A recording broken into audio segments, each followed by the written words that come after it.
سلام بچه ها، خوش اومدیم به یه ویدیو جدید. البته ویدیوش یوتیوب شورته. دوستان عزیز، بالاخره بعد مدت ها بنده سرور زدم. بله، یه سرور ساختیم که قراره از شما سابسکرایبرام بیا رمتون داخل این سرور بازی کنیم. البته یه سری قانون داره این سرور و چند تا شرط. اولی فالوورام باید زیاد بشم و این ویدیو رکورد بیشترین ویومو بزنه. دومی یه ذره فالوورام بیشتر شه و سومی اینه که این سرور رو خراب نکنین چون سرور خوبیه. و اینکه من قراره یکی از دوستانم که خیلی حالا فکر کنم نشناسن خیلیاتون رو بیارم، اونم داخل آپارات و همینطورم اینستاگرام کار میکنه، فعالیت میکنه. اسمش هم مستر زامبیه.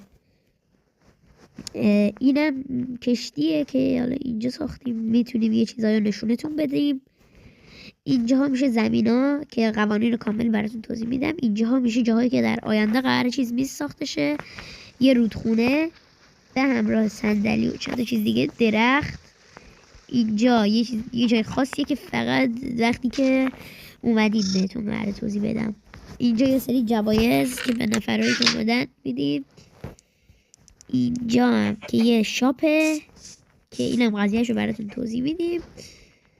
و مثلا اینجا بخوام بگم ترپ ماهیه. بچه اگه دوست دارین بیاین این سرور که کاملا هم رایگان هستش و چند نفرتون قراره بیاین، بیشترتون قراره بیاین، حتما چنل رو ساب کنین و یه کامنت زیر بذارین تا ویدیوهای بعدی. بدرود.